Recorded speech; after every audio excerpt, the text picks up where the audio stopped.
Papa Smithy, it is going to be locked away. Means that Faker might be playing the Galio in the mid lane, which is not what I want. I want the BDD Faker super hype matchup of massive carries. And you have to feel like, because we know this is a flex pick, Faker and Huni have already played it in competitive, now on Longzhu's side, you kind of have to start flexing as well, Atlas. You have to start leaving it so that potentially BDD gets a counter pick at last. So I think going for the early flex is probably behooved on the side of Longzhu Gaming, as Prey gets Ashe. So already hype levels are starting to increase. And increasing further. They lock in the jungler here. So locking in Kha'Zix. After the first three are gone, it feels there's a lot of more options in the jungle pool. The Rek'Sai, like you say, has been visited by both junglers with no real impression being formed. But that's a really high priority onto Kha'Zix, especially when Galio's there, who's one of the best meat shields at making Kha'Zix irrelevant in teamfights. Yeah, so like the trinity of junglers banned away, and Kuz thinks that Kha'Zix is the next one in line. I mean, no one really is getting the value out of Graves. It feels like the last nerfs have really put him on a lower tier list, so tracking where to expect specifically the jungle matchup to go, with people even mixing around with the Rek'Sai, is fun to track, as maybe we won't see a last pick for the mid lane, but he's considering taking a mid laner here because he will get to double ban Faker's mid lane, or potentially just have a farm lane against the Galio, depending on where SKT want to go. So SKT do now have more information of what to work around. You could ban Orianna in this spot, or just take the matchup if you so choose, but SKT do have the flex to talk about. I feel like banning Karma makes a heck of a lot of sense here, because Faker's happy to flex the Lulu into the mid lane. What about Twitch? Do you ban Twitch in this scenario where they already have Lulu, and for example Galio can just heroic entrance defensively? Would you flex the Varus to the mid lane? My apologies, looking past the Varus there, so no need to ban away the Twitch. Huni could play it in the top lane, Papa Smithy. I mean, he's got a pension. No dashes makes that a little bit upstairs, that makes it a little bit harder without the dashes, but you're right, stranger things have happened on this rift. Exactly. Shout out to Season 2. Banning away just the cannon in terms of a top lane champions. The top lane matchup, I think, is the one that's been the least investigated. You know, when you have Bang Wolf versus Prey and Gorilla, Faker versus BDD, Peanut versus Kuz, one lane has to be looked over. And look at this, Lucian ban coming out. They are respecting an AD carry for top lane, but a different one. They are. I like it. I like it a lot. But it does force them not to ban out Faker's champion pool, and that Karma ban that I was talking about might actually be relevant, unless Longzhu just pick it up right here, which makes sense. But Thresh is the top priority. Yep, Thresh is available, so pick comp with the Kha'Zix potentially to profit. But the moment that you start loading in Wild Growth and Galio's damage reduction, pick comp in the mid to late game looks a little bit more difficult. So Longzhu already, it does feel like even without their full selections, are kind of marking the early game as their territory to strike, as waiting to see what Faker will choose into the Talia. Oh, it will be the Cassiopeia, so they're flexing the Galio towards the top side of the map. Longzhu now know that. See what they're actually going to pick into it, is Khan going to continue his lane-dominant style, potentially, with a Renekton. Well, with Fiora taken off the Rift by SKT, it did really open up the top lane Galio. It's one of the few matchups where Galio can actually be overwhelmed, is the Fiora, and Khan is a very known, especially solo queue Fiora player. So Renekton has pressure and can definitely start trading strongly with the Galio, but the kill factor really isn't there compared to someone like a Fiora. And in the late game, it feels like Galio has more tools. So Longzhu are marking their territory. They're saying 25 minutes, big gold lead or big pressure lead, or otherwise it does feel like SKT will have a lot of tools in the late game. It's not necessarily going to be one-sided, but a lot of the power is front-loaded for Longzhu. And the thing I find really interesting is the fact that now Longzhu have the Ashe Thresh on the bottom side of the map, arguably the best champions for both of these players. Gorilla, when he can get into the right position on the Thresh, looks unbelievable. Prey's Ashe just does not even need an introduction. And what they've done is focus on the rest of the map on the side of SKT, and we'll see where their focus is going to be in the game as well, whether they're just hoping that Bang & Wolf will hold their own against what can be a dangerous lane. I mean, to me, this is the most interesting. Seeing the Kha'Zix prioritized so early in a spot where, sure, it can pop off, but the moment you see Galio, I know that my instincts are like, I don't know about Kha'Zix, feels like this is going to be really ruining my day, but things can go different. The 2v2 is always the highlight when these four players take the Rift as well. A lot to look at and a lot to really gauge, because it feels like Longzhu, as I said, are really focusing on early game. Yep, and SKT focusing on being able to buff up that one carry that they can have in the late game, be that Faker, be that Wolf. I mean, Bang, both of them having champions that can carry. We'll see who's going to get to that position or whether Longzhu is going to take over as we hit the Rift.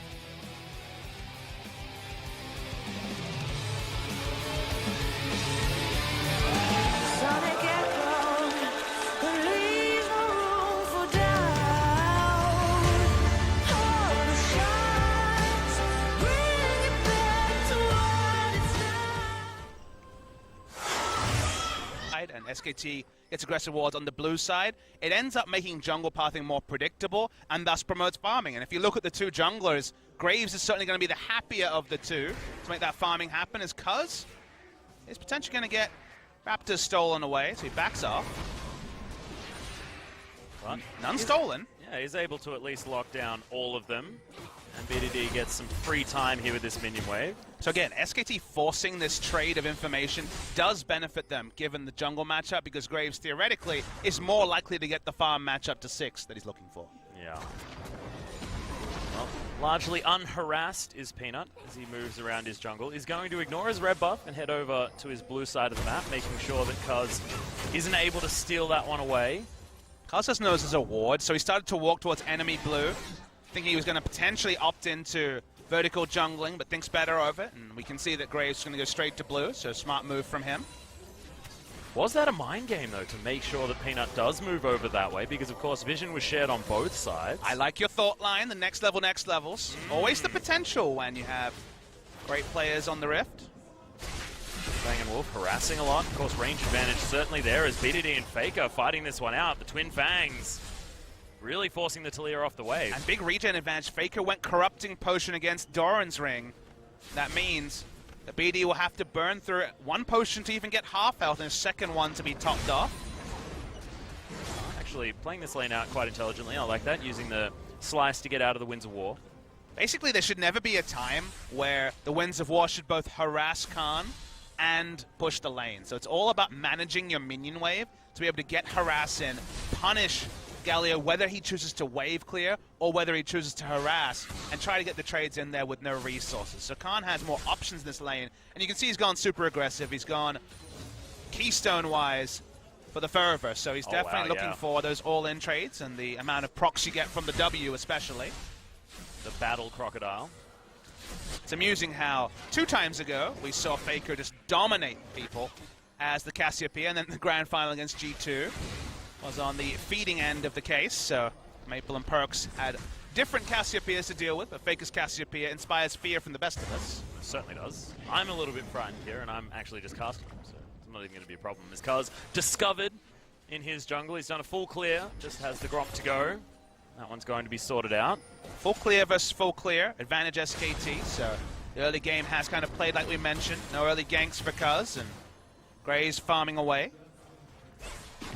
He has done well to keep up in CS, but he is going to have to go back very soon. Especially if Faker is going to hit that level 6 mark. Still a couple of levels to go, but this lane is very scary for BDD as Faker blocks out the Siege minion. He stopped the cannon minion from going over to BDD as well. He missed that one. Pressure's similar in top lane, but the CS advantage a little bit bigger for Khan. Oh, God. Actually pressuring Huni all the way away from his turret. Speaking of pressure, BD has maybe 2 spells in him. Faker has the Ghost, isn't going to use it, of course, gets himself to a good position, but BDD does at least get a free back, which is, I think, what Longzhu were looking for. It was definitely, obviously, you'd love to get both, but they got one advantage in the case of getting a preferential back time, like you say, relieving some pressure from the mid laner. It's going to be an extra Doran's Ring and those boots. Refillable potion is in there as well. Gorilla's identity in this game is going to be fun to track. If you think back to his great Thresh performances, compared to hitting the sick hooks like we've seen other Threshers do, it was Gorilla being in mid lane for the defensive dark passages that I think really brought our time back to spring 2016 when he was roaming on Alistar making plays around the map. Yeah. It was more about his playmaking out of lane than his playmaking in lane compared to someone like Mata, who just straight up hard carried on KT in game 2.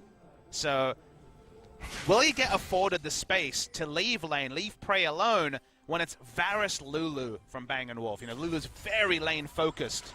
when it comes to the trading. So actually getting the room to make those sort of maneuvers against Bang and Wolf, and specifically this duo of champions, seems a lot less likely than he was able to pull off in other games. Well, Gorilla gonna cheekily head home, and like you said, looking to potentially move to that mid lane. And I'm really glad that you bring up Gorilla's identity, just because he is just known in the games that he looks good. He's just in the right place. It's his positioning on the map and his game sense that really sets him apart from other supports, especially on these engage-based supports like the Thresh, like the Alistair that you mentioned. Yeah, one of the biggest myths, or I guess popular myths about Faker, was him calling kills before they happened, talking about him calling plays before they occurred. This came from All-Star with him saying he got kills. People will remember the story. With Gorilla, it almost feels like he knows where the action is going to unravel well in advance. It's not just communication with lanes, it's his understanding of the game as well. It's why seeing him just stuck in lane for the last couple of seasons kind of been against Gorilla's identity that made him look like the best support back in spring. So a meta where he can get out of lane on a champion like Thresh is a great meta if you want to be watching Gorilla make the big plays around the map.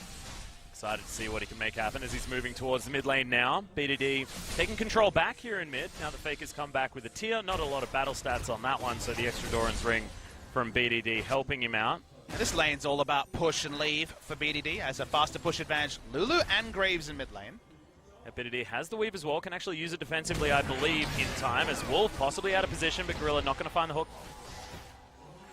Longzhu willing to answer as now Kuz launches his way forward, has the ultimate available, and there's the playback. Oh, Wolf manages to shield himself as BDD may be overly aggressive, but gets the Dark Passage and heads back. Because Dark Passage was available, he thought he could get one Q and an auto attack to take down Wolf through the shield with the Ignite running. Wasn't able to do that, so BDD kind of gives up his flash for free. So double flash used by Longzhu, just a single, as BDD and Faker still fighting. Yeah, Seismic Shove actually being held onto. No, not going to find the target is Faker. Oh, God.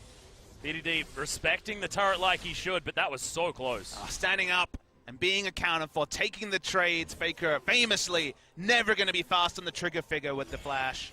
Always has the great damage calculations. Close stuff, but no advantage. In fact, the only advantage is the CS advantage in top, really. Yeah. To separate the teams. Huni as well, now having that triple Doran's ring, will be able to clear much more easily. Because low on mana. Yeah, but still looking aggressive. You can tell from Summoner Choice that he's thinking more early game. A lot of Kazakhs have kind of followed the Graves school of thought and gone for Storm Raider Surge to get the extra Qs in, because this wants Thunderlords for those higher oomph earlier ganks. I like it. I think it's important to get a Kha'Zix ahead, so having that extra damage in your early ganks is important. Lose out in the late game. Understand the school of thought. But more Qs with a short cooldown is an attractive proposition in the late game. Movement speed, something you can't really itemize for, as Kha'Zix can be powerful, reset or no reset. But you're right, Thunderlords, given what we talked about with the earlier identity with the Rek'Sai, for example, and the Talia especially, makes a lot of sense. Because speaking of the Talia, is going to spot out Peanut moving up.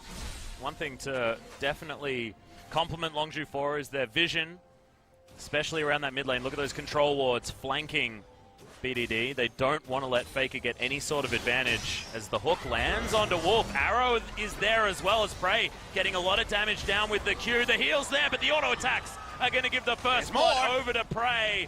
BDD says, nope, you ain't going to follow up on nothing, Peanut. Head back to the jungle. Straight up 2v2 kills. These were the things that happened with the Ashe Misfortune lane back in the semifinals. So first blood straight up in the 2v2. Last season, Prey and Gorilla were on the back foot. They didn't look like the same duo lane that did so well on the Rocks Tigers, but they've come to play this season.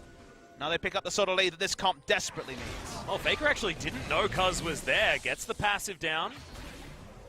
Holds on to his ultimate, though, does Faker. Just loses half of his health bar. Yet another member of Longzhu moving down. More vision now available for our red side team. There are so many control wards. And so many people rotating through mid lane to try and give BDD the pressure advantage in this lane. Talia already has priority, always will be able to shove in. But they're throwing in more resources to actually get true mid lane priority, which against Faker, doesn't matter what the champion matchup is something to crave and something so few mid laners have ever claimed. Oh, yes. Taking a look at the top lane, 20 CS lead for Khan approximately. For the cull as well, so that will cash in. Yeah. Soon. Doesn't need a solo kill, just needs to farm. Perfect. Feels like a solo kill. 350 gold cash out soon. He's got the dominance, not dominus, remember. He's got the dominance too. Yep, both of them. Aptly named, and now BDD looking without the ultimate to come in for a play. Khan just dirty farming here around the back, just baiting them in. BDD, yep, not going to find anything. Optimistic. Yeah. Still, claiming the farm is Khan. Losing a lot of his health bar too. Khan, another player that we really didn't know what to expect. Cuz had the solo queue buzz. BDD has always had a bit of a swagger, and again was a top rank 1 solo queue player. But Khan coming in from the bench, honestly, mostly in China, where he was a bit part player at best, to sub in for Expression, who was that reliable top laner, but not much more. Feels like Expression started to be that much more as mid lane. Yeah, there's not a lot of mana on Faker, exactly right. The threaded volley hits all 3 times with Peanut. Turns up.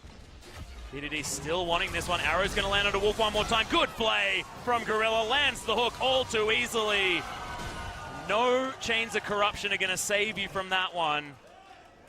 Bang just has to watch his support die. Cuz now paying some attention. One member off the map, and Longzhu press themselves forward. And he's feeling strong enough to invade in the top side jungle. The bot side jungle is where they really own the map. The bot lane 2v2 getting 2v2 straight up kills means that red side jungle is a lot more unsafe for Peanut to play around. But the proactive plays continue to happen. Prey hits every arrow. This is just really the identity of him as a player. And Longzhu are looking for the bonus objectives to vindicate the draft, to vindicate the advantages. They're trying to get it on the top side, but Peanut is here. Yeah, Huni's going to make his way in as well, as Khan may not have got the memo, as the leap is used from Cuz to get himself out. Okay, Khan throws out the dominance. I think he had it on cooldown, might have used it to try and damage the Rift Herald. Speaking of Rift Herald. Well, Cuz is going to jump back in. He wants to steal this one away. There it is! Rift Herald gained by Longzhu. They may not be able to pick up the buff, but they at least deny it from SKT. SKT wanted to make it time out. I was watching Faker's stream where he was playing jungle Nidalee and forgot to pick it up. So there is that definite amount of time where you can pick it up. For now, Longzhu still don't have access to the buff. It's sitting on the Rift for a couple more seconds. Yeah, this is a 4 versus 3. Make that a 4 versus 2 as Huni is deleted. But Peanut is still escorting the Rift Herald buff. Wolf is called up here as well. This is how high priority the Rift Herald is. If they take it, they can take down mid lane. They get it. That was so cute with the Dark Passage getting Cuz out. So the reason why you fight over this so much is one of Cassiopeia's biggest problems is wave clear. She can take out a wave over time, but her ability to instantly AoE down a wave clear is very low as Bang & Wolf continue to trade. So getting Rift Herald here is an advantage in its own, and that's why SKT did not wave the white flag. They kept fighting and hoped that they could deny the buff being picked up by Longzhu. Well, Khan with a 34 CS lead is going to head back home once again. We'll see whether Black Cleaver is going to be the next option. He's already cashed in that cull, so a lot of money in the back pocket of this Renekton. Merc Treads is something he wants to pick up very soon as well, given all the crowd control. Not even just from the lane he's facing. Well, back is actually going to be stopped as he hangs out. Only with his teleport back, Barmy Cinder and triple Doran's Ring means that the wave clears very fast. And this is what you see. See Cuz on your screen, walking around the red side jungle from SKT as if he owns it, and that's because with 2v2 kills... He basically does. He basically does, exactly. Atlas, they also have the Talia, who can roam first over the Cassiopeia, so a lot of pressure here onto this jungle, and that's why Cuz is still here. Actually looking for Peanut. The arrow's going to land. There's the flash leap into the hook from Gorilla, who is, of course, in the right position. This is the Longzhu we wanted to see in this series. And they're getting out of lane because so many people rotated through mid that Faker could never have the QE trades that he managed at level 1, level 2, level 3. And he's had so much pressure that he's had to respect that there's a bit of breathing room in bot lane from the 2v2 kills, and Cuz is really benefiting, listening to his team, and surprisingly, they're actually going to use the Rift Herald bot lane. They want to get this Ashe and Thresh out of lane now. Yeah, they're looking for that first brick as well. Should be an easy one as, look at this guy, charges up. That's disgusting, always will be, and I will always react to it. I know, guys, it might be getting annoying. And Prey's not even going to go for the last hit. He's going to actually just wait a couple of seconds, come in for it now, gets the solo gold, does Prey all 650, the rest of the team vacates that lane. Peanut will be forced here as well. No pressure on the mid lane, no pressure on the Renekton. He's going to do a bit of farming himself, pick up the Krugs. And and even a little bit of bonus damage on the inner turret. Yep, another crash comes out. Bang eventually finishes that one off, but I love that they're giving so much of this gold over to Prey as well. Now looking to go back, finishes Blade of the Ruined King. Can he even get a Zeal off this? He can. And a cheeky dagger. This Ashe is so accelerated. I mean, we had an Ashe who had to emergency roam mid lane because he couldn't lane 2v2 in game 1. That was Duel versus Jhin on the side of Everate. This is the other type of Ashe, an Ashe that's unleashed on the map, and that's not even the most important factor, Atlas. This is a Thresh that doesn't need to be in a 2v2 lane, and Gorilla's always been one of those players, like we've said a couple of times today, with that forethought. Let's see where Longzhu want to set up, because they've got pick tools aplenty. Yep, and Gorilla also has the mobility boots as well, so he can be in the right place at the right time, even faster. Would you say those boots were made for Roman? Absolutely. As Prey is going to discover Bang, knows that he can take him down, but didn't want to go for that kill. Still vision available here for SKT, so Bang able to keep himself relatively safe. Remember, this is a game on a relative timer for Longzhu. They have a lot of early game threats. SKT will have a gigantic Galio in the late game. Peanut, of course, scales fantastically on this grave still. In fact, even more with the changes, giving him a little bit more of those ratios, but a little bit less of the base damage. I think the timer, which I did call it myself, so I'm kind of calling myself out here, is true. But it's more about cultivating a gold lead and extending it, right? 4,000 at this point is excellent for the side of Longzhu's Compass. Arrow's going to land onto Faker. The hook's there as well. Seismic shove. Wolf does manage to pump up the Cassiopeia. The flash is good. Faker lives, and Peanut picks up the kill onto Cuz. Prey survives for the moment as Khan trying to do the damage. Bang! Can't really tank up the Renekton. But SKT, they always seem to be able to do it. It doesn't really matter how far behind they are. You still have to respect this. Khan just kills an unsuspecting Bang. Yeah, had a control ward in the brush. Bang was trying to recall in a pretty greedy spot. Speaking of greed. Yep, the man advantage is still there, and oh my god, there's the flash. Wolf is going to be the target as Huni, very good taunt. He's going to make sure that his support doesn't die. The flayback, and Huni's gone too aggressive. BDD grabs the kill, and now SKT floundering underneath this turret with low health bars and low mana bars as well. Faker just gives up on it. He's going to head down bottom lane and try and push this one forward. And floundering sounds harsh, but it's true because Faker was not going to be there. He had already committed to going bot lane, Crown-esque, Faker-esque, of picking up farm during the disarray. We see the replay here. They do layer their CC well, but the damage reduction into the wild growth, good positioning by Wolf to be there for the ultimate, means that Faker just doesn't go down, and someone was going to be caught in no man's land. It was Cuz. After this, where it was just a 1-for-0, you think, okay, a 1-for-0 against the run of play, this is going to be excellent from the side of SKT. Bang walks in, thinks he's fine, puts down a ward, but ends up face-checking a Renekton that had already been accelerated, picks up the bonus kill, and then with Cassiopeia going bot lane, they see Cassiopeia on a map. So on the map, they actually had aggressive vision to swap Cassio, and they're like, well, Faker's not going to be here, let's go. And the go button certainly was popped at the right time. Yeah, and that was actually beautiful juggling as well, as Gorilla picked up the aggro on the turret, kept everyone alive after that dive. So Longzhu with a lot of controlled play this game. Cuz, of course, very aggressive in that last fight, but this is Longzhu looking like they're playing with newfound vigor and giving SKT a lot of respect. Yeah, SKT, there's nothing they can do. Honestly, Faker will clear a ward, but that's the most they can hope for. Doesn't have the tools to do anything. Khan has a lot of wave clear, so he's not going to give up his turret without a fight, that's for sure.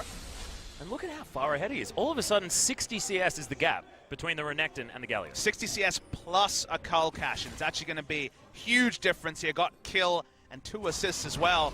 It's about 2/3 of the way to his 2-item build, including the Merc Tread. So it feels like we have to reevaluate where we're putting Khan. Are we going to throw him a top 3 top laner? Definitely not with the talent we have, but he's starting to get in the conversation for top 5, and for a guy who no one knew what to make of, that's pretty cool to see. And for a league with some incredible top lane talent, especially this year, 2017 is sort of like the top lane year for LCK with the return of Marin and so many massive names.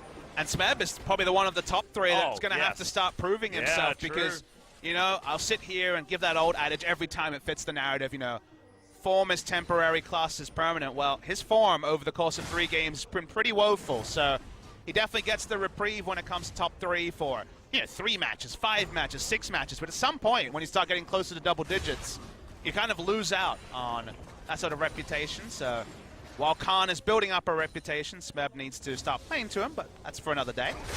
Speaking of Khan, 2-level advantage now over Huni. As he clears this one up, Huni will be able to at least survive the aggression, but we're looking at a Flame Horizon potentially one more time. Of course, last time we saw it, it was an AD carry variety, which is certainly unique. Prey's going to be able to take down that outer turret towards the top side of the map. Pings up there by SKT. So now, with the build that Faker is gone, getting a pick on the Cassio in the late game is going to be almost impossible. Consider that he will have a Seraph Shield, Banshee Veil, a 10-stack Rod of Ages, and also most likely a heroic entrance with damage reduction. So diving in on Faker is going to be difficult, and diving is what Longzhu do. Renekton and Kha'Zix especially want to fight in melee range. So it seems like SKT are trying to weather the storm with itemization and want their backline to be able to free hit in the late game. Does mean they're damaged on the lower ebb, and Longzhu do not want this game to go another 20. Oh, Kaz looking for Peanut. Weaver's wall flies through, but Peanut gets to the safe side. It's going to be okay, but at least the control ward was protected. Weaver's wall for safe control ward, always important. I mean, a free Mountain Drake, so getting away from the ocean and the cloud that has pretty much dominated our Drakes so far in LCK this season. Longzhu, of course, picking up a cheeky cloud earlier on. I don't actually remember when that one came down, as Bang is going to be able to find a cheeky pick onto Prey. Oh, no, he's not!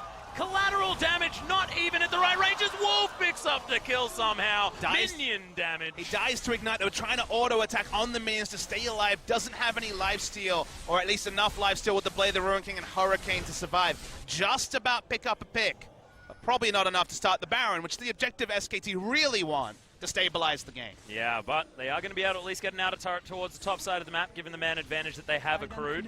I can't believe that Prey didn't manage to survive. I could have sworn he was going to survive that, but unable to, cuz going to try and at least get some of his Krugs here from Peanut.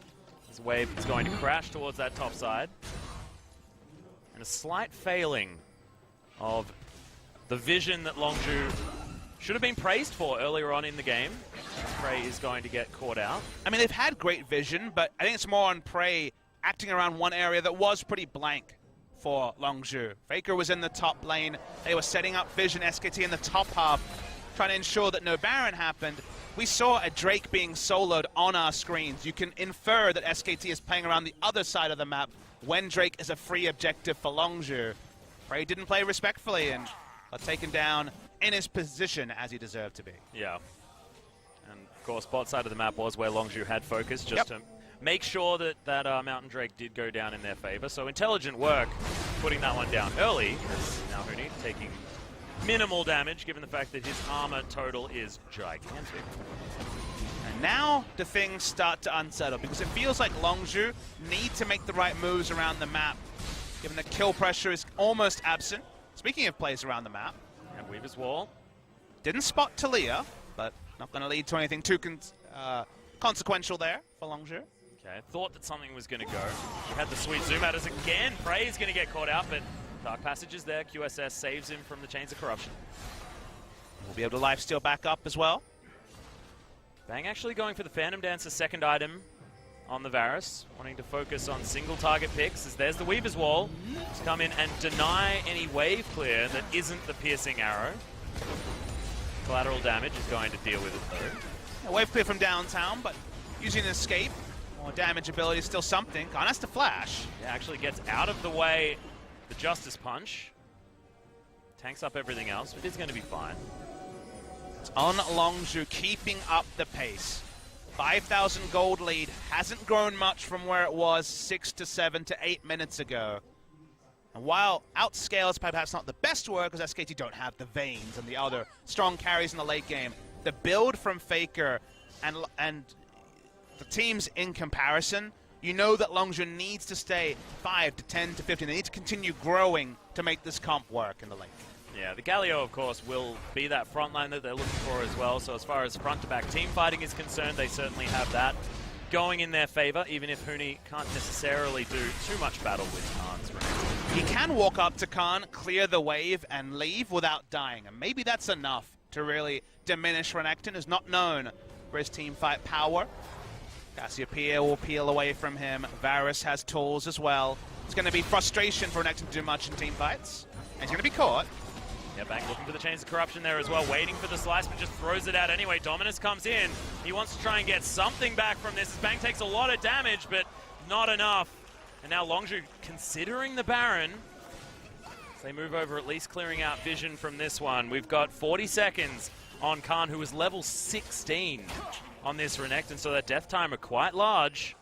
No defensive items means that he doesn't buy enough time for the turn onto Baron with just a single Mountain Drake to be realistic from Longzhu. And that's with Kha'Zix and a Blade of the Ruin King Ashe, who are pretty damn adept at picking out Baron. Yeah. Talia also works against her, but... Oh, she's got the Leandru's Torment though. Yep. 10% health damage, definitely a good idea against the Baron, so certainly nothing to scoff at. I believe you completely, Papa Smithy. Huni now is tanky enough to be the one-man face-checking machine. Lulu's not the best at putting down vision, so they have Huni to be able to walk up to his unwarded brushes.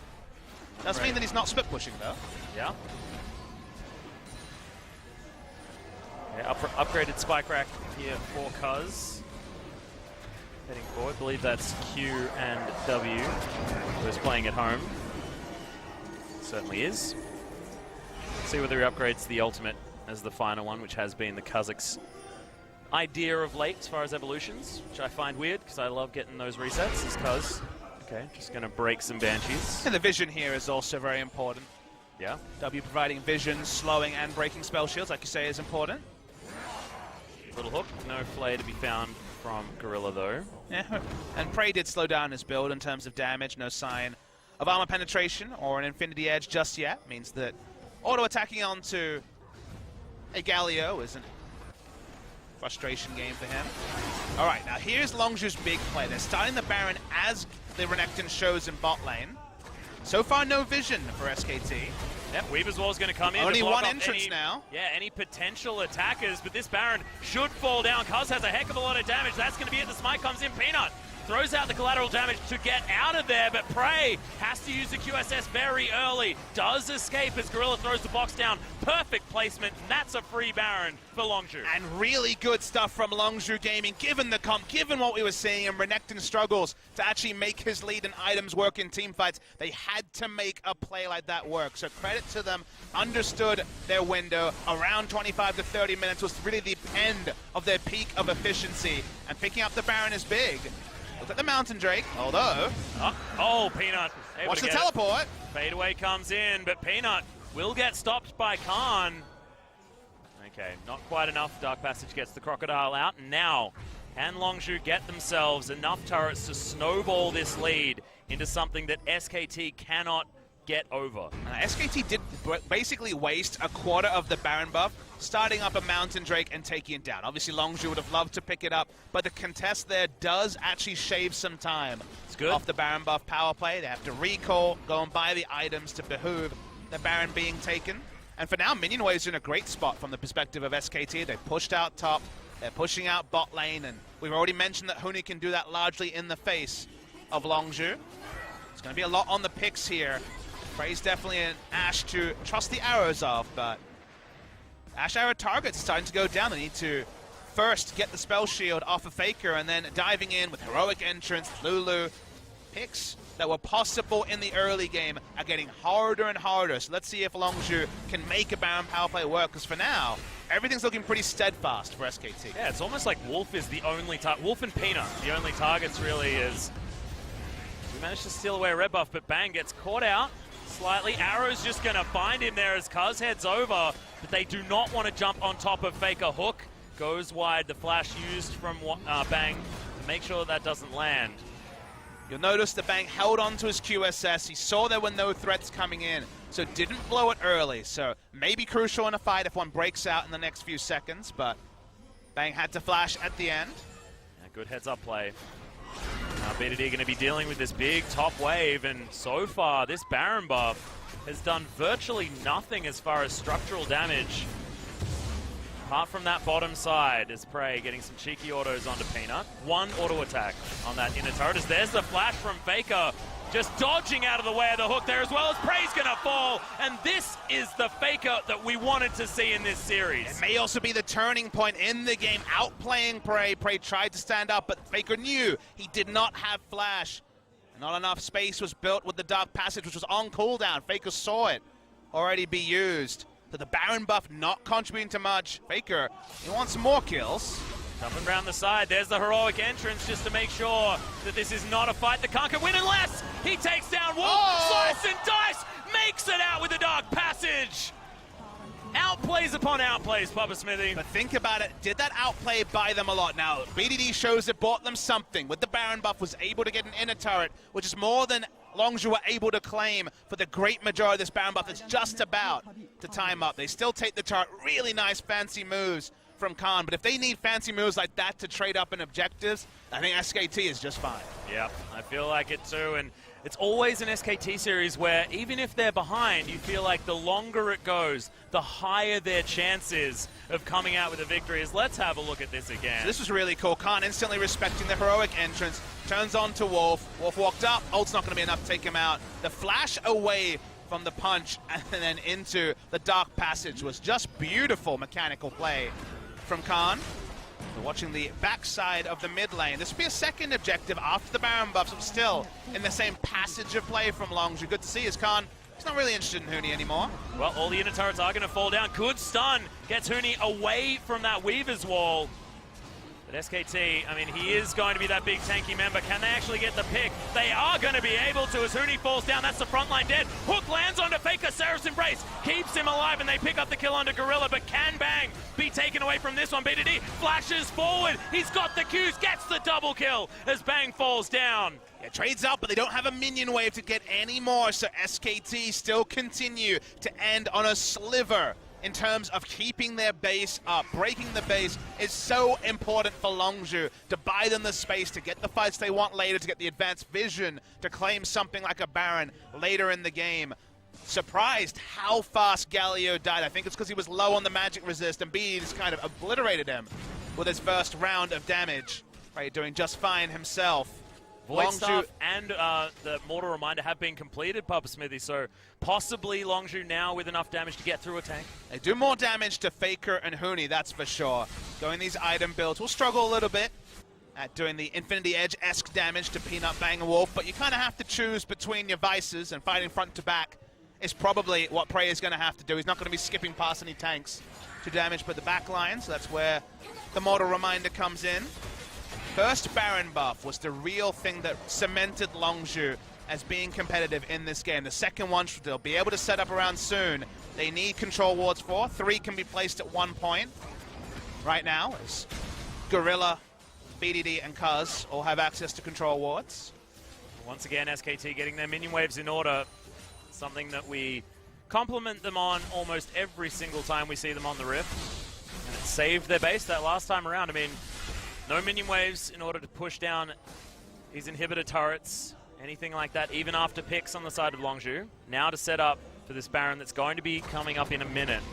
Feels like Scimitar done for Prey as well. Feels like if Longzhu play everything perfect, they will win this game, but the 10,000 gold lead now was a 6,000 gold lead 20 minutes ago. So the fact that it hasn't grown means that Longzhu, it's basically one of those every fight you must reassess. Longzhu needs to continue to come out ahead, otherwise that familiar inevitability of an SKT win can't help but nag you the back of your neck. Nice check with the Dark Passage there, means that Gorilla won't be caught.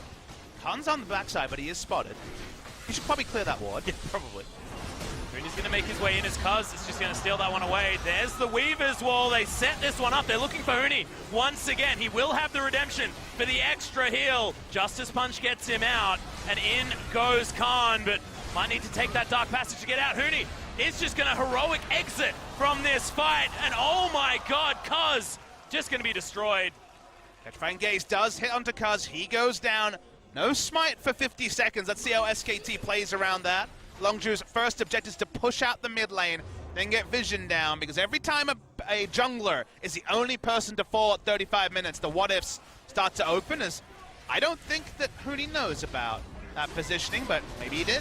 Well, the hook's going to land. He's very far forward, but very tanky at the same time. Still 25 seconds, so Longzhu do not want to give up vision around Baron. Wolf has to flash. Yeah, they get a flash out of Wolf. Good slice to get themselves over. Longzhu still playing as a unit, but SKT have started off this Baron. Peanut relatively low. Hook goes wide on the side of Gorilla. Faker booped back with the seismic shove, but this Baron going down so low. Peanut is going to secure it. Can Longzhu actually pick anything up as Khan picks up first one onto Faker. Bang! Has to flash out of the pit. Peanut's dead. Huni is going to follow the flash play to get Huni out of flash range, up the wall, and the auto attack was already in the air. So 2 Baron buffs remain on SKT. Still a positive trade for them. Yeah, they get 3 kills. So with only positive, I don't know. I got a little so bit ahead hard of to myself. avoid. That's what I'm wondering, Atlas. I get your thought process there. If it's 2, you're like, okay, Baron buff. It's 3. It means you can only really have Baron buff minions in 2 lanes. And also, we're late in the game. The death timers here mean they're going to give up, at minimum, an inhibitor. Yeah, the teleports come out from Khan as well. They will lose this inhibitor, so Longzhu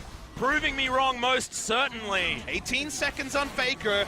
Let's see how much Longzhu want to push for here. Already the ultimate used by Bang just to try and buy time. Looks like Longzhu actually agree with this as Bang. Immediate QSS gets himself out of the way of the Ash Arrow, but first Nexus turret will fall down. Cuz making sure Bang can't clear out the way. 2 seconds for Faker. Oh, not going to be able to fall. Nexus has been focused, and Longzhu are going to take game number 1 over SKT. It was all about the windows in this game. You wonder whenever the Baron is given up for 3, and the quick answer emphatically was that it was the wrong decision. If multiple people could get out, it would have worked for SKT, but they didn't have Baron buff minions to buy them time for the respawns. 40+ minutes in, it's not going to be good enough, and Longzhu executed on a comp that was tough to play, where there was very obvious fall off. They avoided those moments with smart play, and that's the Longzhu. They're going to make this one a series. They most certainly are. If game 1's anything to go by, you definitely need to tune in for game number 2, because look at Koma's face. This guy knows exactly what went wrong,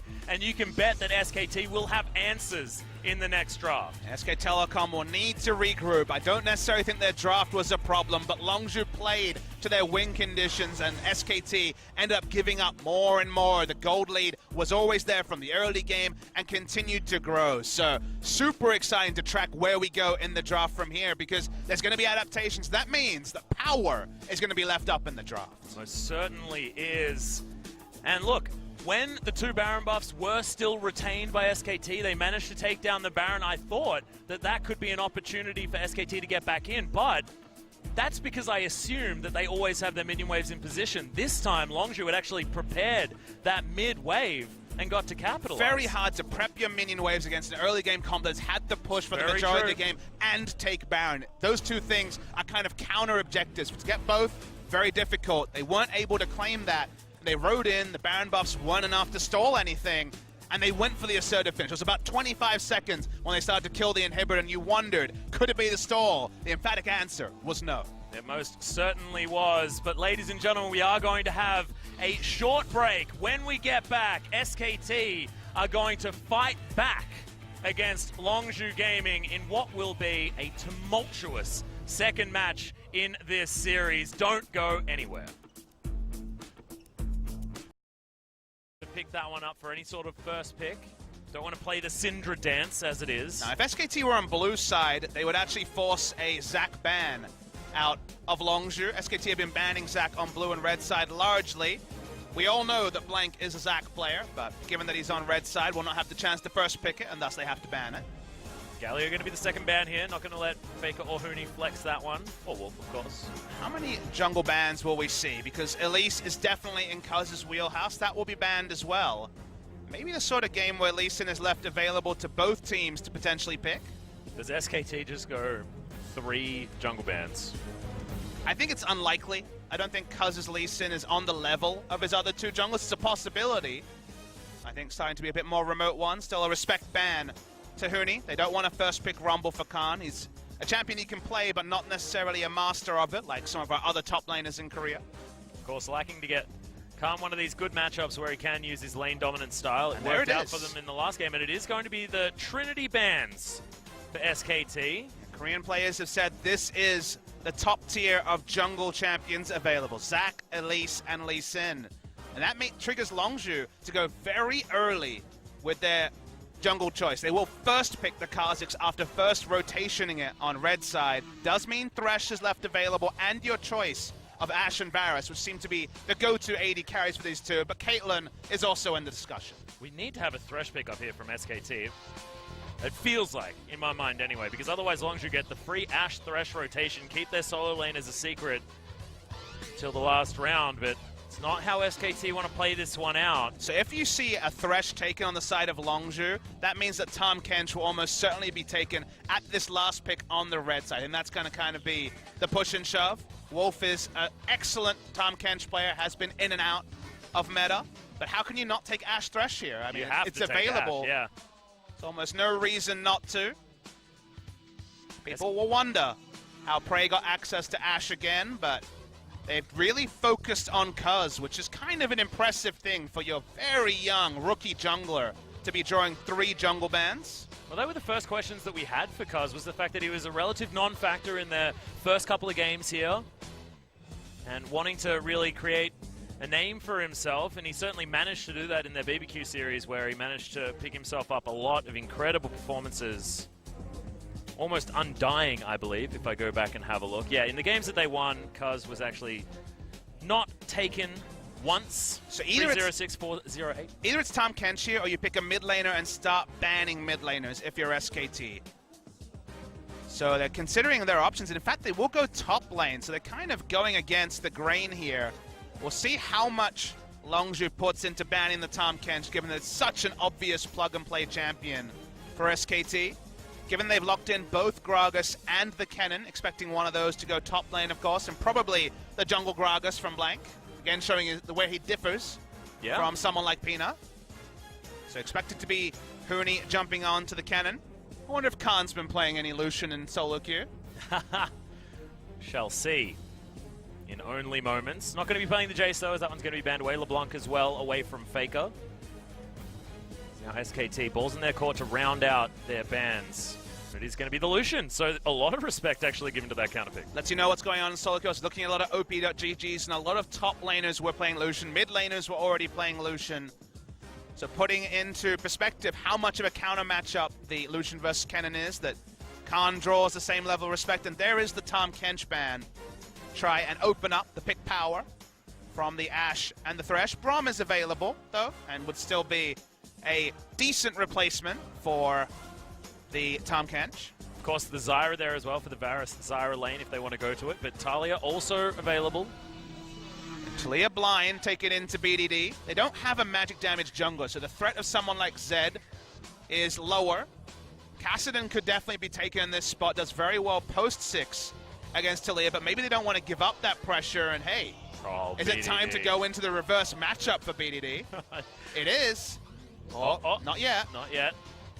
5 seconds to go, and I'm not going to believe this until he shows it. Oh my god, he's done it. Taking the reverse matchup. Faker famous for doing this many times now, BDD. Continue, unless... unless Khan is going to be playing... Surely not. Oh. If they lock this in, then we're just off to the races with Huni having to deal with a top lane Cassiopeia. Oh my god, it happened! What is... So top lane Cassiopeia. We got the top lane Cassiopeia against of Huni. old. Against Huni!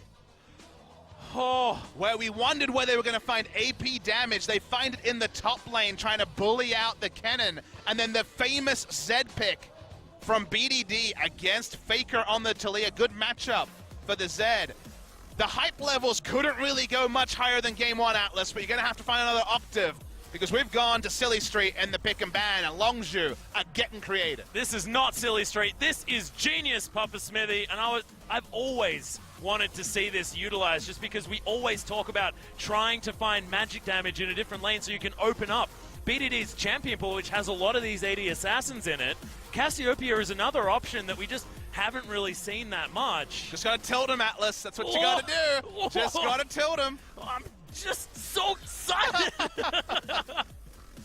Oh god, this is going to be brilliant. There's still a lot of disadvantages here. Cassiopeia and Kha'Zix don't have a lot of synergy, and Cassiopeia in a long lane is one of the most obvious people to try and attack. Neither of these champions, Kennen or Cassiopeia, have great instant pushing. They will push waves slowly, but jungle attention against Blank, especially a pathing jungler, will be trying to provide a lot of coverage around top lane and try to really hold the Cassiopeia accountable in lane. Still a very interesting choice. Khan always known for the Fiora, the more aggressive school of thought when it came to the top laners. But this one is one that's been homebrewed. The mad scientist Khan wants to get a double MVP, because if they win here and he pops off on Cassiopeia, we may have plenty of time to ask Khan questions. Oh, most certainly. I want that solo interview like you would not believe as we have a look at the spicy matchup. I just want the locked camera on mid lane, baby. The Zed coming through from BDD, his trademark against Faker's Talia. We're going to need multiple streams, Papa Smithy, because I want to see the Huni versus Khan matchup as well. All of the lanes are exciting to watch. Let's not waste any more time. Let's get into it.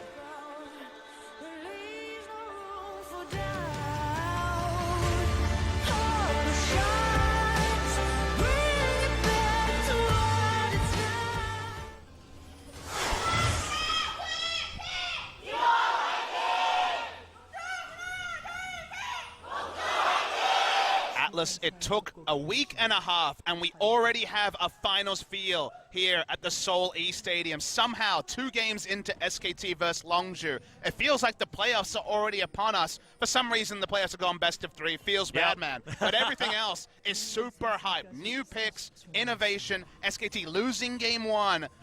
Longzhu taking a lot of risk. The amount of die being rolled in this draft is too damn high, and the end result is that we are the winners, because we are going to learn something new about both teams and maybe even the meta. Exactly.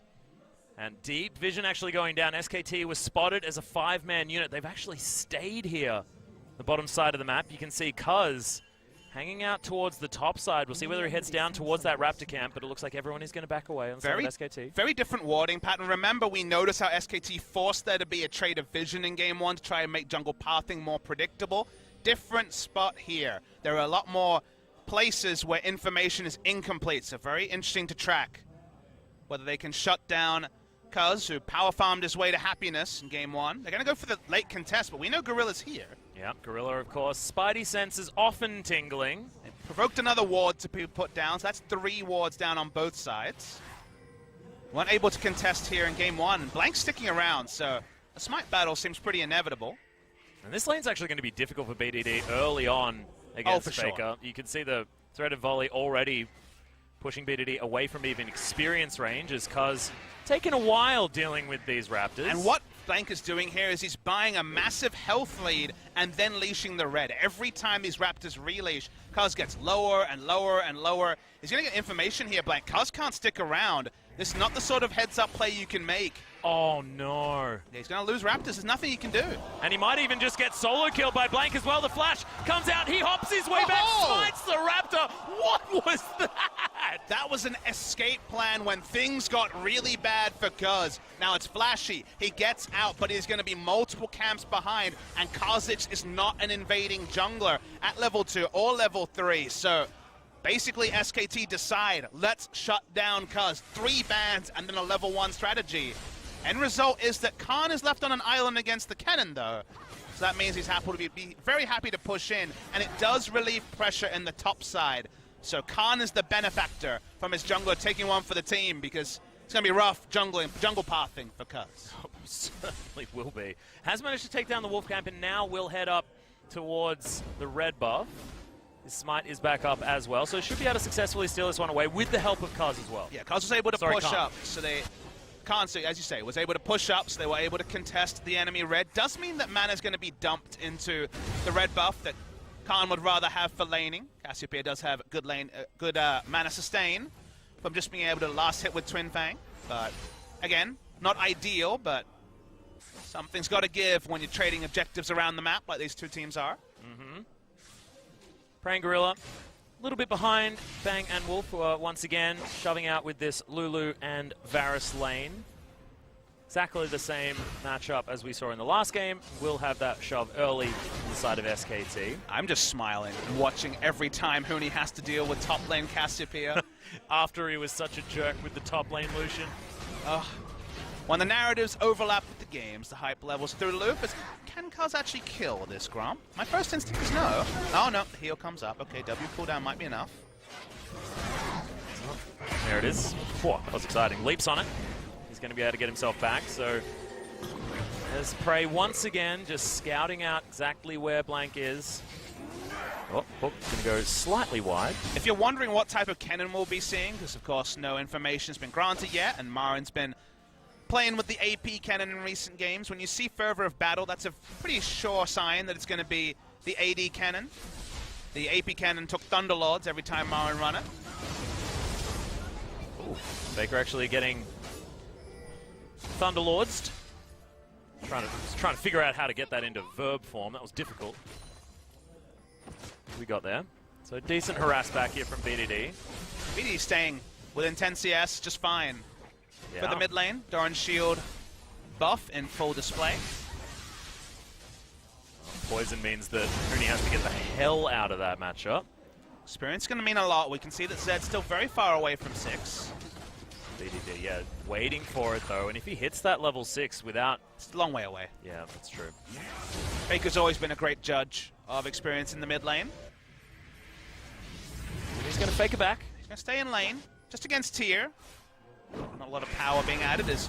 Oh Blank. my god, that damage from Cuz. In goes BDD, the Ignite's there! First blood to the Z for Longzhu! Blank thought he was safe. He came in on a control ward, but the moment that he popped his head out was answered. I think they were waiting for the Rift Herald spawn there. Blank thought he was going to pick up a Rift Herald, died, and his flash was down from the level 1 hijinks. So somehow, Cuz actually comes up just fine, despite all the madness at level 1. Yeah, and now looking to try and camp this one out. The ward over on to that Wolf Pit. And the best thing about Longzhu is that the people that are starting to pick up this team, the people, the new fans, the old fans, they're really not sure who to get hyped about because everyone is kind of falling over themselves to be... That hook was pretty crazy. Important factors to these wins. Khan, Cuz have all picked up MVPs in the last 3. Praying Gorilla. Hype train never left for them, and BDD's no slouch either. So much going on the side of Longzhu. You can't help be kind of washed over when it comes to hype.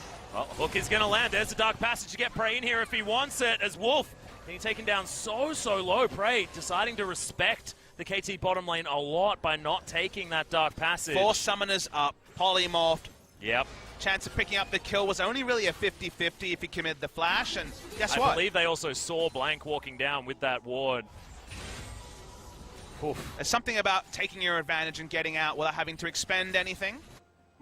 So getting Wolf down means that the Thresh and Ashe will have a lot of pressure relief from them. They can just trade CS and push as their whims do desire. Once again, Cuz actually going to start stealing things away from Blank. Got level 6 from that last little Raptor as well. Continues to push forward. He's 11 CS in the lead, but this minion wave should be eaten up by the cannon, so Huni doing just fine, despite what looked very scary early on. If we do see 5v5s, I'm very interested to see how Longzhu opens up. Cassiopeia dives. Are not really something you respect there, as BDD's Ignite is down. So he probably won't go for the all-in. Well, Khan, he's looking for it. Oh, there's the flash, but Faker flashes first.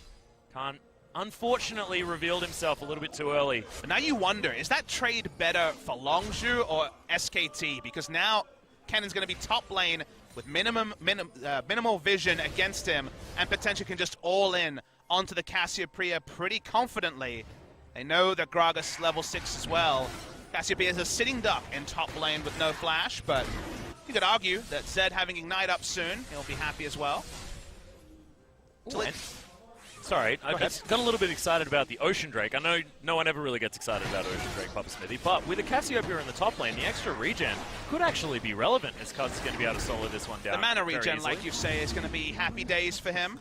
Between the last hitting potential of the Twin Fangs and the tier, will be confident to get through the laning phase and farm up. Again, I'm really excited to see how team fights go because Cuz and BDD are only going one direction. They're diving all in at the back line. But Khan can actually play around Prey and potentially peel for him. Cassiopeia's ult is better used for peel, unless the flash is up, then we know that the flash plays can happen. Speaking of flash plays. Yep, Faker looking to get the ward down as in goes Cuz, but Blank has a good position. Ultimate is there to keep him safe. Gorilla turns up, does have the shield from the Dark Passage, and once again SKT bullied away from this mid lane. You say bullied, and sure they have to give it up, but Cuz did have to use his flash. to get out, which can be pretty meaningful. They are getting nice zones around the mid lane, though. Faker's been forced into perhaps the most defensive itemization I've seen him go into in quite a while. Known for building AP in lanes where you should go Seeker's Arm Guard or something along those lines. Has rushed the Ninja Tabi, so he's feeling the pinch a little bit, Atlas. He's going to be able to get a blue buff at least. No contest to come out of Longzhu, so that's a good news story. But 1,100 gold is the lead for Longzhu after that first blood, being the only meaningful difference as far as gold is concerned.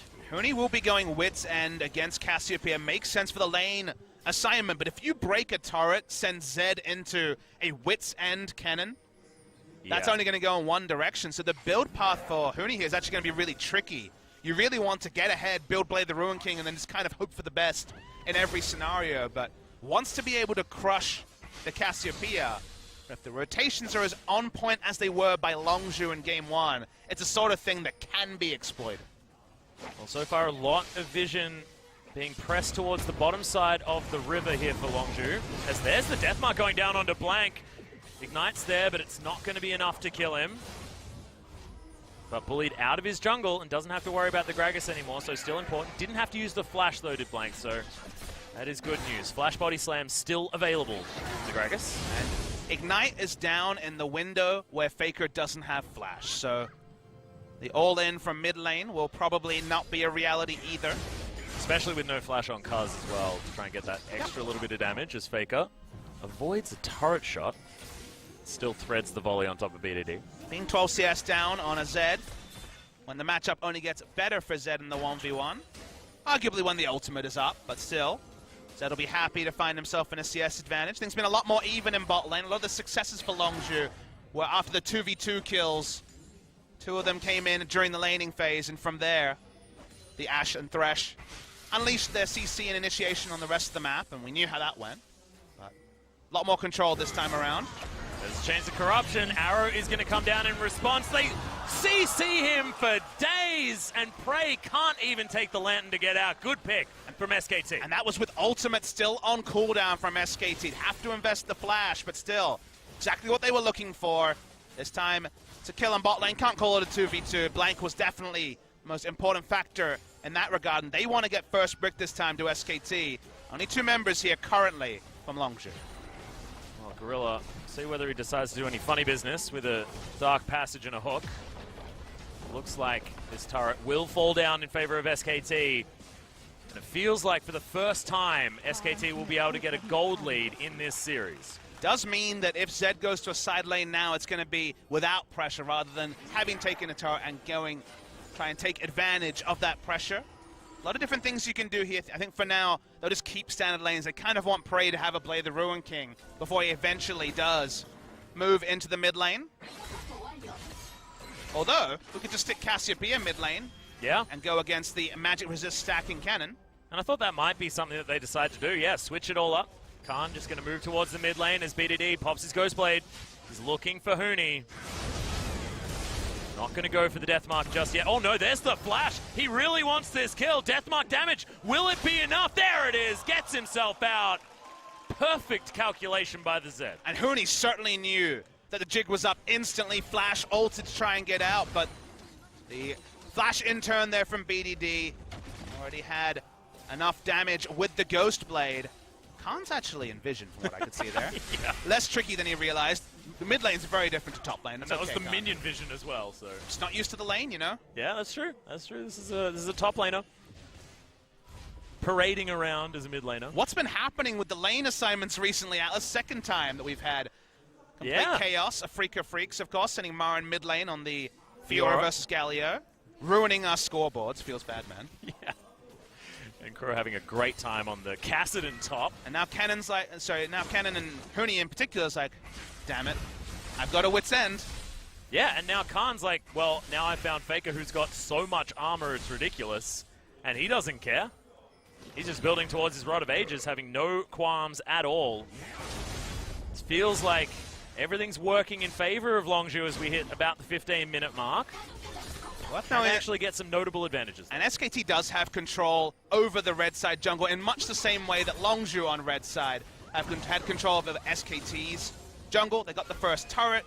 They've been able to put vision and largely roam through there So while the lane assignments look really good for Longzhu, they are parking someone without teleport in the top side of the map, and that's why BDD is abandoning top lane for now. And don't want to give up any free Drakes to SKT. Yeah, it's going to be an Infernal Drake, this Dragon number 2 as well. So, bit of a boring Ocean to come out, even though, you know, there are some things pointing towards it being slightly more exciting than it could be. As Hook going to go wide. Gorilla was actually looking to fake that one out. No teleport for Huni, so they might have to give this one up here, SKT. Yeah, SKT possibly feeling the pinch here as well, as this will certainly be going over to Longzhu. No contest. There's 4 members on Longzhu craving the stats from the Infernal Drake. We've seen some very high tank compositions in recent memory. Yeah. Looking back to all the one threat 80 carry with Galio mid lane and true tank top lane, where Infernal Drake hasn't been on the menu and hasn't been that effective. This is the counterpoint to that, with 4 true carries on the side of Longzhu Gaming. The Big Ted composition is what I like to call it. Bit of a... Okay, that's a colloquial reference, unfortunately, but if you guys look up Play School, you'll figure it out. Ah, yes, the contemporary Play School references in 2017. Yep. I know that our fan base is like pre-20 most of the time, but I know about pre-10, Atlas. Hey, but we've all had a childhood. No one's born at 15, you know? Which is when I stopped watching Play School. Are you sure Leslie Nielsen wasn't born at 45, 50? Oh, definitely 60. As BDD gets Seismic shoved back. Long lane. Yeah, it does have at least... Oh, there's the weave as well as BDD. Oh, doesn't get over. Deathmark has to be used to try and escape as he's now battling this one out. Gets himself back to his original shadow as the tower has been tanked. Meanwhile, SKT was moving up. Gorilla, unfortunately, in the wrong place, gets pooped back into his team as Cuz tries to go in. Flashes his way out. Good shuriken damage from BDD. And it's one pick onto Gorilla. That could have been so much worse for Longzhu. Yeah, Longzhu pressured into fighting on the other side as we saw the 1-for-1, or 1v1, sorry, go super close between Faker and BDD in top lane. Not necessarily what we expected in Champion Select, but just how the game has opened up. SKT back away. Rift Herald would be a lovely objective for them to claim, considering that Khan, BDD, really only Prey has wave clear to speak about on the side of Longzhu. Yep, Khan just picking up his Rod of Ages now. See what he's going to build as item number 2. That's a cheeky Fiendish Codex, so it might be something like a Morellonomicon just for some cooldown reduction. Yeah, it's still going to be a pretty standard Banshee's build. Will be the Banshee's Veil. Yep, that makes sense too. Sometimes we forget the changes of the new patch. I feel like the old Morellonomicon would be an odd choice in the Cassio, especially if you're going to play a top lane. Yeah, you get cooldown reduction in the Banshee now, which kind of feels good in every way. You no longer is it an item you can't pick up because then you don't have 5 item slots. I guess Cassiopeia 6 item slots for ability power. So the fact that you get a defensive shield, which is so relevant, and ability power and magic resist in one slot makes it really a very attractive item to build. Much like Guardian Angel for the likes of the Yasuo and Fiora. I was looking for that level 11, try and get that extra evolution. I just feel like you can't breathe, you know, you're really waiting for the Wolf's gonna get hooked! That's the arrow to land in on top. Oh my god, he's still alive! Prey needs another auto attack, doesn't get it, in goes Blank. They pick up the kill onto Cuz. Teleport now to come in as Huni wants to capitalize. No follow-up, and that was a drop of the ball by Longzhu. Yeah, Longzhu realized they need to get a pick and get out. No way for Cassiopeia or realistically the Zed's top lane. Yeah, this should be a kill onto Faker. The last Twin Fang goes in and he just didn't have the vision to get up there. This could be 2 turrets actually for Longzhu as well if they can take top. It's a lot to unpack with what happened there. The reason why they pulled away straight away is they saw the teleport. They realized their laners weren't in position to react. And their first thought was, get this pick and get the hell out. It's going to be a 1-for-1 or more. Crucially, they didn't get the pick. It ended up being just a 2-for-0. They will lose the turret as well. So the flow of objectives here is still towards the side of SKT. Should have been better from Longzhu. So you watch this replay. Remember that Zed and Cassio aren't going to get here. And they realize, they see the Gragas walking up. They have to respect the teleport. They see the teleport now. So the respect was there from Longzhu. They realized that they had to respect the teleport play, but they just had too many things in their head. They got bamboozled by all the different variables. While they get top turret and most of bot lane turret, they'll feel frustrated because it felt like Longzhu had the exact right call, but 10 damage, 100 damage was the difference between getting in and getting out, and in this case, being caught up. And it just felt like Cuz cancelled an auto attack taking the Lantern. Seemed like a relatively unforced error, as that Lulu should have been dead. I feel like even the shield wouldn't have come up if he had got that one off, but who am I to judge? BDD's got some items, Atlas. He's feeling good. Given that Faker started the Seeker's Arm Guard, understandably, then with the lane assignments going all over the place, gone Rylai's first. Very interesting itemization. Rylai's largely fallen off most of the Rylai's uses after the nerf. Doesn't provide cooldown reduction, doesn't provide mana. Very blue buff-centric build from Faker, but it does give him health and armor. And given that he didn't want to fully commit into Zonia, which is a lot of gold spent on the stasis effect, this is the most power he felt he could pick up, but also have respect stats for someone like the Zed. Yeah, possibly early game emergency as well, given the fact that he wants to create space between him and both Khan and BDD if he meets them in a side lane. Next Dragon is going to be an Infernal Drake, though, so we're looking at a possible team fight to come out if SKT does want to try and contest this. Looks like it's going to be the top side of the map that SKT are focusing right now. Khan has gone very offensive with this, but it ended up being the Merlin Omicron. May still be a Banshee Veil later, but looking for pick power as early as possible. Like you say, these Drakes are being contested. We've had a series with Rift Herald being contested, Infernal Drakes being that Drake has to be contested. Herald was not taken this game. Well, Weaver's Wall comes down. Prey gets himself onto the right side of it as Faker just committing to this one. Prey flashes his way out, and there's the barrel. Blank gets him out of the way. There was no vision, but Faker still picks up the kill. Dark Passage not available from Gorilla. No heals, of course, means they do get the pick, and you'd imagine the Infernal Drake. Cuz can go pretty Rambo for the steal. He does have Dark Passage. Well, Cuz is looking for it, but doesn't pick it up. It's actually Bang that secures the Dragon. Yeah, Cuz got the smite a little bit early. No smite coming through from Blank that time out. Well, a lot invested as they were just going for the steal. Not any sort of fight. Khan could have teleported, decided not to as Faker possibly in trouble. He's got a lot of health. But the rest of his team is waiting in the wings. It's a bit of a tester from BDD. Wanted to go all in, but was waiting to see how quick the reactions were. Spatially aware of the fact that Bang and Wolf were close, and Wolf still had Wild Growth available. Well, the hook isn't going to land, but is he far enough out of position? The flash has to be used. Piercing arrow not going to find the mark. Once again, the Dark Passages from Gorilla, always making sure that Cuz can go aggressive. Hook not registering. Meant the kill was not observed, though. Man, if you walk near an unwarded brush, oh yeah, it's not a pick comp like you think. You know, it's not the pick comp where there's Renekton and really obvious pick tools, but they are certainly there. And all right, Khan gets the damage. Got the damage on Hooney, but didn't get the face check. Yep. Sometimes you just need to yell at someone, man. I've been there. It feels like you do it at the screen every time you cast. I do. It's kind of my job. What's your problem with screens, Alex? Well, these ones are kind of small. That's fair. I don't know. That's what you're screaming. It's like screaming, you're like, wish you were bigger. Yeah. Yeah. Oh god, there's a... Okay. Don't touch it, Alex. Keep away from the reference. It's only making it worse. Okay. Well, Phantom Dancer is picked up by Bang, as it is by Prey as well. No one going for any Hurricanes. I'm going to try and make sure that these 1v1 scenarios are going to be okay by both of these AD carries, trying to keep themselves alive as much as possible. Bang with a slight item lead. The fact that he could possibly be going towards either QSS or a Hex Drinker. Faker close to his Zonias. Imagine that Fiendish Codex. And completes it just as we speak.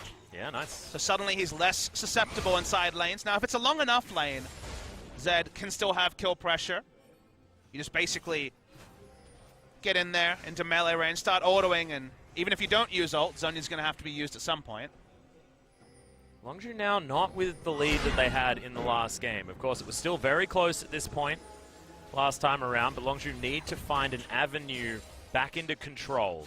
Yeah, control wards is their best way to do that.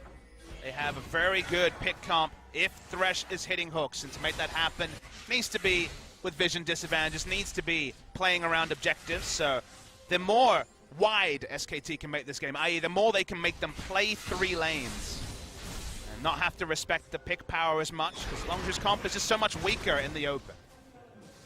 Thought that might be a Weaver's Wall opportunity, but Faker a little bit too far away up towards the top side, skating his way down now as BDD allows this wave to crash. He's going to head back home and see which items he decides to pick up. Could be something like a Hex Drinker. I wonder how early you go Guardian Angel in this game. I think Guardian Angel maybe now. Yeah, BF Sword.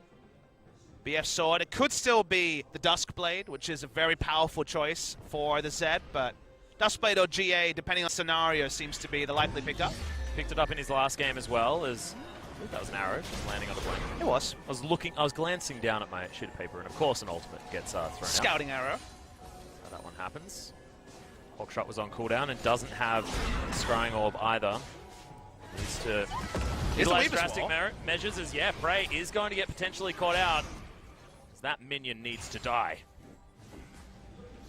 But Prey is going to survive, just able to create enough distance. BDD continues to split push on the top side of the map. Khan on the bottom side doing the same thing, and Longzhu's 1-3-1 composition in full effect at this stage. And what is the answer from SKT? SKT lane assignment is important. Huni has great itemization for trying to deal with Cassiopeia in a side lane, but woeful itemization for dealing with Zed. Wit's End, Frozen Mallet just wants to chase down the Cassiopeia in a long lane and kill her with auto attacks. Even has the QSS to not have to respect the Petrifying Gaze as much, but that does mean they have one less option. They are not equally flexible compared to Longzhu. We're pretty happy with any lane assignment, so SKT will continue to try to rotate Cannon into the Cassiopeia lane. That means they're often going to be second to rotations, and someone like, and Gorilla with basically anyone from between Cuz, Prey, and Khan can make pretty aggressive rotations through the enemy jungle, put down control wards, and try to get the same picks that we've alluded to throughout the majority of the first 26 minutes. Yeah. Now Khan's going to be able to go back, grabs himself his Void Staff as item number 3. Has probably stacked up that tier to almost maximum, so that Seraph's Embrace will be coming in very soon. As BDD cleans out this wave very, very quickly now with all of that flat AD that he's built up. 30% CDR. Certainly feeling like a happy Zed right now. We don't see the priority on rushing Seraphs. Now, Seraphs was really important for, say, someone like Faker in Game 1, but here, you look at SKT's comp, they're not diving the backline. That's not what this comp does. Taliyah does damage to the front line, finds it much harder to damage the backline. Varus can poke, but again, is largely going to be hitting closest target. It's not an AP cannon, it's an AD cannon. So SKT are more about playing the side lanes and specifically killing the front line. So having a defensive shield feels like if Khan this game has to pop a Seraph's Embrace, they've probably already lost the fight. Yeah. Well, that's Guardian Angel completed here for BDD. The old image of the Guardian Angel as well. Of course, that one has been updated. Not yet, Atlas. We're living in the past. 7-10, baby. Oh, yeah. It looks pretty now, though. I got very confused. I was playing. I was like, where's my Guardian Angel? Did you have a chain vest and a Negatron cloak in your inventory? Oh, yeah. I'm bad at my job, Pop Smithy. Prepared the items. Didn't need me to tell you that, apparently. Hey. I finished my Dead Man's Play, got my Wit's End, and then built my Guardian Angel. Boom! Hey. Yeah. You're playing Fiddlesticks, though. That's what I meant. That's not even Criddle Sticks. That's just silly sticks. Alright, well, Gorilla going to get piercingly arrowed. The outer turret is going to fall in the mid lane. Top lane is going to be the answer, though, from Faker, but can Longzhu find anything more in the mid lane as they're possibly getting surrounded, Vision being fought for, and Longzhu winning that battle for the moment with the 5 team members here. I have to wonder, what is SKT's win condition this game? To me, it's get Huni in a side lane against Cassio, get kill pressure on the Cassio, build a Hurricane, and then try to make team fights work. Because 5v5s are very hard to navigate here for SKT, given that Cannon is so fiercely single target without a Hurricane, and is always not the best team fighter with the on-hit build. Oh, BDD not wanting to face check that saw one. Lulu that time. Oh, there's the pick, possibly onto Gorilla. He gets kicked back, but look at the damage from this Cassiopeia. Deathmark comes in the back line as there's Bang. He's going to be taken down. BDD gets himself to safety. Huni now doing so much damage. Prey picked off once again, but in goes Kuz. There are so many damage threats on this Longzhu team. And Kuz is going to blast plan his way out. The leap's not there, though, and the double kill comes in for Blank. It's a 3 for 2. As Longzhu have a very strong Cassiopeia to try and get themselves some more. Seismic shove not there. BDD actually caught with his pants down just a little bit, but flashes instead of losing that Guardian Angel Huni towards the top lane, just wants to push this one forward. So hard to evaluate these fights. These are not traditional team fighters in the way they're kind of put together in this particular game. See the Zed living longer than expected. Got the kill on Tavares. Nice cash in terms of the new passive on the ultimate there as well. Picking up that kill, we'll have to check in and see how much was there. This is an emergency engage from Longzhu because Gorilla was dead. All right, but into the back line, nothing Bang can do, dies there. But the teleport is perfect, and even though it's not an AP cannon, both Prey and Cuz were disabled for the majority of this fight. Cuz may get out, but a 1-for-1 trade, support for jungle is not ideal.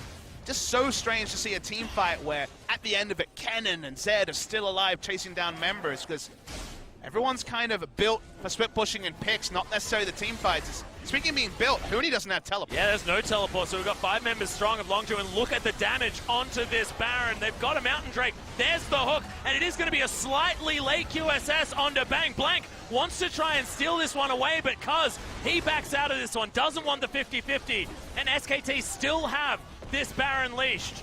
They want to finish it.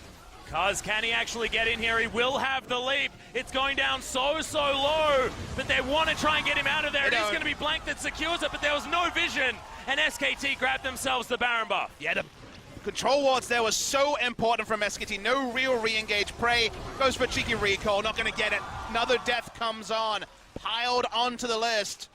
Longzhu were outthought there by SKT. They had more tools, they had the control wards, and no way for Longzhu to truly contest the Baron. Yeah, now the Renan's Hurricane comes in for Huni, so he's not going to be spending as much time in these side lanes because the minion waves just will not last very long. SKT will take their first turret of the Baron buff. It will be that mid lane inner. Huni will shove up this bottom lane as well, and once again SKT, that top wave does have to be dealt with, as there's the death mark. Blank might be out of position. Well, he's definitely out of position. Hook's going to land from Gorilla, and he actually picks up the kill there as well, so this might halt SKT momentarily. Yeah, it's going to stymie the Baron buff, which is a win in itself for Longzhu Gaming. Huni's still going to bring up a minion wave, though, and Longzhu do not have the best tools to deal with Baron buff minions. Melee range wave clear from the Zed. Cassiopeia going to take even longer taking down single targets against the Baron buff. Only Ashe really has reliable wave clear in this scenario, and she doesn't have a Hurricane, so it's not to the same level that other Ashe builds will take you. So relieving pressure, picking up the pick was so important because that's kind of their wave clear. Killing one person, forcing SKT to back off, and buying time rather than killing minions at a quick pace. Yeah. Well, Blank, he didn't quite get the memo. He's also trying to build a Guardian Angel like me. It's not true. It is, of course, the adaptive helm. It is coming. I had you for a second. Gargoyle Stoneplate, sorry. Of course, so I do get a rock in the end. Gargoyle Stoneplate's so good on Gragas because his damage late game was always the criticism, right? We're like, well, he has a strong laning phase, but Seamus damage does nothing in the late game. You don't need to do damage when you're this tanky and this disruptive as a Gragas. It helps him retain his identity so well as Prey's going to pop over. Well, Cuz actually is going to throw down the ultimate. Has a few charges of that, and is going to be able to get himself out. But putting damage into Blank will be fruitless in a team fight. Yeah. And if that means that Prey is wasting auto attacks and does nothing, that's pretty big for SKT if they can deal with the diving threat of Cuz and BDD. Well, now BDD dealing with that top wave. Hawkshot did fly through as Khan. Looking to try and deal with this. The barrel does land. Seraphs comes out, but he's just going to be destroyed. Wolf, in fact, picks up that kill. Wally's trying not to take it. Team that has controlled red side vision seems to be the team that has won games in this series. Khan found all on his own. These champions don't have the tools to deal with the Baron buff, so while they had to recall, while it was delayed because of Blank's being picked off, SKT will now be knocking on the door of an inhibitor. Yep, 30 seconds on Khan as well, so there's 5v4 to be utilized by SKT. Only a couple of minions remain though, as Prey does turn up. No Hurricane, but still deals with the wave with the volley. BDD also